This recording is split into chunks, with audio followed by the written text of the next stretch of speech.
আসসালামু আলাইকুম। সবাইকে স্বাগত জানাচ্ছি। আমি নাসরুল ইসলাম তন্ময়। শুরুতে বিআরবি কেবল সংবাদ শিরোনাম। বাংলাদেশের সর্বশেষ গুরুত্বপূর্ণ আপডেট সংবাদে আপনাকে স্বাগত। শুরুতেই সংবাদ শিরোনাম, পরে বিস্তারিত। শুরুতেই জানিয়ে দিব, অনুপস্থিত পুলিশ সদস্যদের আর কাজে যোগদান করতে দেওয়া হবে না বলেন স্বরাষ্ট্র উপদেষ্টা। শেখ হাসিনা পালিয়ে যাবার পর যে সকল পুলিশ সদস্যরা এখনও কাজে যোগদান করেননি তারা আর কাজে ফিরতে পারবেন না বলে জানিয়েছেন অন্তর্বর্তীকালীন সরকারের স্বরাষ্ট্র উপদেষ্টা লেফটেন্যান্ট জেনারেল অবসরপ্রাপ্ত মোহাম্মদ জাহাঙ্গীর আলম চৌধুরী।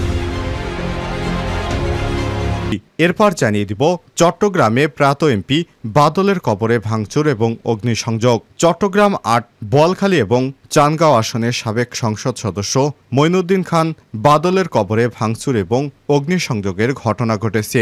আজ দুপুর ২টার দিকে বোয়ালখালী উপজেলার সোরাততলির গ্রামে পারিবারিক কবরস্থানে এই হামলা এবং অগ্নিসংযোগের ঘটনা ঘটে।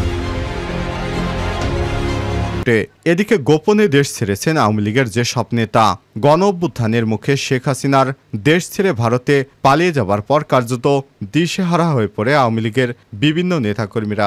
দলের পক্ষ থেকে কোনো নির্দেশনা না আসায় প্রথমে দেশের বিভিন্ন স্থানে আত্মগোপনে চলে যান তারা। কয়েকদিনের মধ্যেই দেশ ছাড়তে শুরু করেছেন তারা। সাবেক সরকারের এরকম বেশ কয়েকজন হেভিওয়েট এমপি মন্ত্রীরা দেশ ছেড়ে পালিয়েছেন। এদের বিষয়ে জানাবো বিস্তারিত, সঙ্গেই থাকুন। এদিকে মাতারবাড়ি বিদ্যুৎ কেন্দ্রে সাবেক পরিচালকের সিন্ডিকেট, কোটি কোটি টাকার মালামাল লোপাট। কক্সবাজারের মহেশখালীর মাতারবাড়ি কয়লা বিদ্যুৎ কেন্দ্রের নানা অনিয়ম ছাড়াও মূল্যবান মালামাল লুটপাটের ঘটনা ঘটেছে। অভিযোগ উঠেছে সাবেক প্রকল্প পরিচালকের নেতৃত্বে গড়ে ওঠা একটি চক্র গত বছর থেকে বিদ্যুৎ কেন্দ্রটি থেকে প্রায় কোটি কোটি টাকার মালামাল সরিয়ে নিয়েছে। এদিকে হঠাৎ করেই মেট্রো রেল চলাচল বন্ধ। কারিগরি ত্রুটির কারণে বুধবার 18 সেপ্টেম্বর সকাল 9:45 থেকে আগারগাঁও থেকে মতিঝিল পর্যন্ত অংশে মেট্রো রেল চলাচল সাময়িক বন্ধ হয়ে আছে। এবং সর্বশেষ জানিয়ে দিব, অন্তর্বর্তীকালীন সরকারের প্রথম একনেক সভা আজ। শেখ হাসিনা সরকারের পতনের পর আজ বুধবার 18 সেপ্টেম্বর প্রথম জাতীয় অর্থনৈতিক পরিষদের নির্বাহী কমিটির সভা একনেক অনুষ্ঠিত হবে। প্রফেসর ডক্টর মোহাম্মদ ইউনূসের সভাপতিত্বে তেজগাঁয়ে প্রধান উপদেষ্টার কার্যালয়ে সভার আয়োজন করা হবে। ডক্টর ইউনূসের নেতৃত্বাধীন বর্তমান অন্তর্বর্তীকালীন সরকারের প্রথম সভা এটি। এর আগে সর্বশেষ একনেক সভা অনুষ্ঠিত হয়েছিল চলতি বছরের 2 জুলাই। প্রথম সভায় অনুমোদনের জন্য উপস্থাপন করা হবে 6টি প্রকল্প, তবে অনুমোদন পেতে পারে 5টি। প্রিয় দর্শক, এতক্ষণ শুনছিলেন সংবাদ শিরোনাম, এবারে বিস্তারিত। তবে তার আগে বন্ধুরা অনুরোধ থাকবে এই সংবাদটিতে একটি লাইক দিন। এই চ্যানেলে আপনি নতুন হয়ে থাকলে আমাদের সংবাদটি দেখতে দেখতে চ্যানেলটি সাবস্ক্রাইব করে রাখুন। কমেন্ট করে আপনার মূল্যবান মতামত জানিয়ে দিন বন্ধুরা, আপনি বিশ্বের কোন দেশ থেকে বা বাংলাদেশের কোন স্থান থেকে আমাদের সংবাদটি দেখছেন এবং শুনছেন। এবারে বিস্তারিত।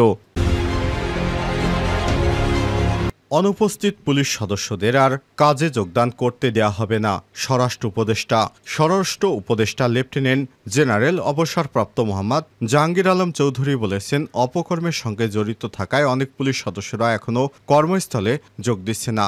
যারা এখনও কর্মস্থলে যোগ দেয়নি তাদের আর যোগদান করতে দেওয়া হবে না।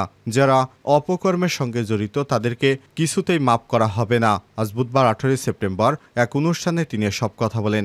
গাজীপুরের শফিপুরে বাংলাদেশ আনসার বিডিপি একাডেমিতে বাংলাদেশ আনসার এবং গ্রাম প্রতিরক্ষা বাহিনীর 40তম বিসিএস আনসার ক্যাডার কর্মকর্তা এবং 25তম ব্যাচ পুরুষ রিক্রুট সিপাহী মৌলিক প্রশিক্ষণের সমাপনী কুচকাওয়াজ অনুষ্ঠানে তিনি এসব কথা বলেন। উপদেষ্টা বলেন, বাংলাদেশে সৃষ্টির ঐতিহাসিক প্রেক্ষাপট থেকে শুরু করে স্বাধীনতার পরবর্তীতে দেশের প্রতিটি জরুরি মুহূর্তে আনসার বাহিনীর সদস্যরা গভীর দেশপ্রেম নিয়ে এগিয়ে এসেছে এবং দেশের আইনশৃঙ্খলা রক্ষা সহ সামগ্রিক উন্নয়নে গুরুত্বপূর্ণ ভূমিকা পালন করেছে। এ সময় তিনি বলেন, দেশের গুরুত্বপূর্ণ স্থাপনা নিরাপত্তা বিধান সহ কূটনৈতিক এলাকা সুরক্ষা এবং এই বাহিনীর বিশেষ ভূমিকা রেখে চলেছে। সেনাবাহিনীর ম্যাজিস্ট্রেসি ক্ষমতা জনগণের সুবিধার জন্য দেওয়া হয়েছে জানিয়ে স্বরাষ্ট্র উপদেষ্টা বলেন, সেনাবাহিনী দীর্ঘদিন ধরে মাঠে আছে, তাদের একটা ক্ষমতার ভেতর কাজ করতে হবে।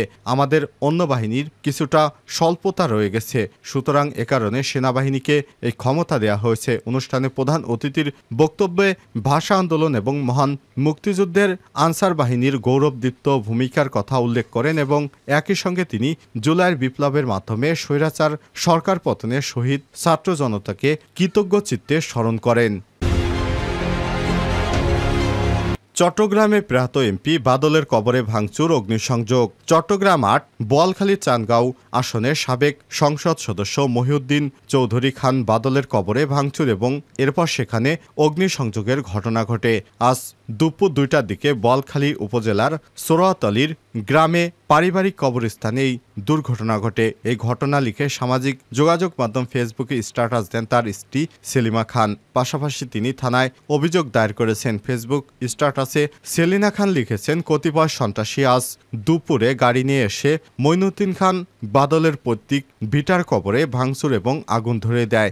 এখনও কবরে মানুষ শান্তিতে থাকতে পারছে না। এ বিষয়ে জানতে চাইলে সেলিনা খান জানান, কয়েকজন দুর্বৃত্ত একটি গাড়িতে এসে কবরস্থানের ফটক এবং নামফলক ভাঙচুর করে, এরপর কবরের উপর আগুন ধরিয়ে দেয়। বিষয়টি থানায় জানানো হয়েছে। এই ঘটনার সুষ্ঠু তদন্ত এবং বিচার দাবি করছি। তিনি আরও জানান, প্রয়াত সংসদ সদস্য মঈনুদ্দিন খান বাদল একজন বীর মুক্তিযোদ্ধা ছিলেন। তিনি কখনো কোনো দুর্নীতির সঙ্গে যুক্ত ছিলেন না। এ ব্যাপারে বোয়ালখালী থানার ভারপ্রাপ্ত কর্মকর্তা গোলাম সারোয়ার জানান, কিছু দুষ্কৃতকারী কবরে ভাঙচুর এবং আগুন লাগিয়েছে। বিষয়টি তদন্ত চলছে।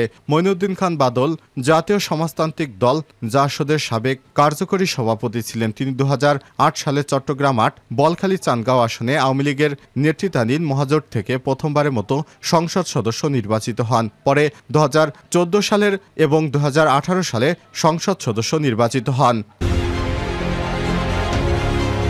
গোপনে দেশ ছেড়েছেন আওয়ামী লীগের যেসব নেতা। গণঅভ্যুত্থানের মুখে শেখ হাসিনার দেশ ছেড়ে চলে যাওয়ার পর কার্যত দিশেহারা হয়ে পড়েছে আওয়ামী লীগের নেতাকর্মীরা।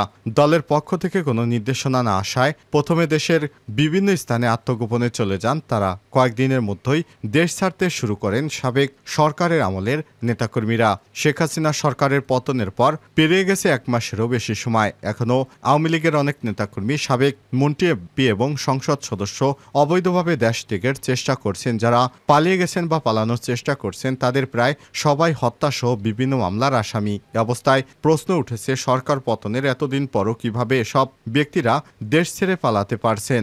আওয়ামী লীগের অনেক নেতাকর্মী ইতিমধ্যেই দেশ ছেড়ে পালিয়ে ভারতে গেছেন। পালাতে গিয়ে সীমান্তে ধরাও পড়েছেন কেউ কেউ। সীমান্তে পার হয়ে মৃত্যুর ঘটনা ঘটেছে অনেকের। এছাড়াও পরিস্থিতি আজ করতে পেরে ৫ই আগস্টের কিছুদিন আগে বিদেশে পাড়ি জমিয়েছে আরও দেশে ফেরেনি আওয়ামী লীগের বিভিন্ন পর্যায়ের এমন ১৩ জন নেতা রয়েছে। ৫ই আগস্টের পর দেশ ছেড়েছেন আওয়ামী লীগের অন্তত ১৫ জন কেন্দ্রীয় নেতা, সাবেক মন্ত্রী এবং সংসদ সদস্যের নাম বিভিন্ন সূত্র থেকে জানা যাচ্ছে।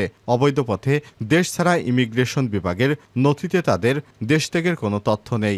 আর এর বাইরে আওয়ামী লীগ, যুবলীগ, স্বেচ্ছাসেবক লীগ এবং ছাত্রলীগ ও অন্যান্য সংগঠনের সাবেক ও বর্তমান নেতাদের মধ্যে অন্তত ২৭ জন দেশ ছাড়ার খবর জানা গেছে। তবে দেশ ছেড়ে পালানো ব্যক্তিদের প্রকৃত সংখ্যা এখনও ধারণা করা হচ্ছে ১০০ জনের মতো। সংশ্লিষ্ট একাধিক সূত্র থেকে জানা গেছে, গত সপ্তাহে সাবেক স্বরাষ্ট্রমন্ত্রী আসাদুজ্জামান খান, সাবেক বস্ত্র পাটমন্ত্রী জাহাঙ্গীর কবির নানক, আওয়ামী লীগের যুগ্ম সাধারণ সম্পাদক, সাবেক সংসদ সদস্য আফম বাহাউদ্দিন নাসিম সীমান্ত পাড়ি দিয়েছেন। আর ৫ই আগস্টের ঠিক পরপরই দেশ ত্যাগ করেন সাবেক স্বরাষ্ট্রমন্ত্রী আসাদুজ্জামান খান কামাল, সাবেক স্থানীয় সরকার মন্ত্রী মোহাম্মদ তাজুল ইসলাম, সাবেক শিক্ষামন্ত্রী মহিবুল হাসান চৌধুরী নওফেল, সাবেক তথ্য প্রতিমন্ত্রী মোহাম্মদ আলী আরাফাত, সাবেক সংসদ সদস্য আলাউদ্দিন আহমেদ নাসিম ও আলোচিত আওয়ামী লীগ নেতা নারায়ণগঞ্জ সংসদ সদস্য শামীম ওসমান সহ অনেকেই। আওয়ামী লীগের সাধারণ সম্পাদক এবং সড়ক পরিবহন ও সেতুমন্ত্রী ওবায়দুল কাদের, যুগ্ম সাধারণ সম্পাদক মাহবুবুল আলম হানিফ, সাবেক মন্ত্রী সম রেজাউল করিম সহ কেন্দ্রীয় আওয়ামী লীগের আরও বেশ কয়েকজন নেতার দেশ ছাড়ার গুঞ্জন রয়েছে। তবে তাদের বর্তমান অবস্থান সম্পর্কে নিশ্চিত হওয়া যায়নি। মাতারবাড়ি বিদ্যুৎ কেন্দ্রের সাবেক মহাপরিচালকের সিন্ডিকেট, কোটি কোটি টাকার মালামাল লোপাট। কক্সবাজারের মহেশখালী মাতারবাড়ি কয়লা বিদ্যুৎ কেন্দ্রে নানা অনিয়ম ছাড়াও মূল্যবান মালামাল লুটপাটের ঘটনা ঘটেছে। অভিযোগ উঠেছে, সাবেক প্রকল্প পরিচালকের নেতৃত্বে গড়ে ওঠা একটি চক্র গত বছর থেকে বিদ্যুৎ কেন্দ্রটি থেকে কোটি কোটি টাকার মালামাল সরিয়ে নিয়েছে। গত ২৩ আগস্ট সামাজিক যোগাযোগ মাধ্যমে একটি অডিও ছড়িয়ে পড়ে। সেখানে মাতারবাড়ি বিদ্যুৎ কেন্দ্রের সাবেক পিডি আবুল কালাম আজাদ ঠিকাদারি প্রতিষ্ঠান পস্কোর মালামাল ছেড়ে দিতে প্রকৌশলী রায়হানকে নির্দেশ দিতে শোনা যায়, যা মূলত অবৈধভাবে সরানো হচ্ছিল। এছাড়াও গত 31 আগস্ট বাজে কর 15 কোটি টাকার তামার কেবল চুরির চেষ্টা চালানো হয়। অভিযোগ রয়েছে প্রকল্প পরিচালকের নির্দেশে চট্টগ্রামের আরেকটি ঠিকাদারি প্রতিষ্ঠান ইকবাল মেরিন্স এসব তামার কেবল চুরির চেষ্টা চালায়। তবে গোয়েন্দা সংস্থার তথ্য অনুযায়ী ওই সময় তাদেরকে আটক করা হয়। পরবর্তী ওই ঘটনায় করা মামলায় বিদ্যুৎ কেন্দ্রের সাবেক পিডি ছাড়াও প্রধান প্রকৌশলী সাইফুল আলম এবং নিরাপত্তা কর্মকর্তা আলফাজ উদ্দিনকে আসামি করা হয়েছে।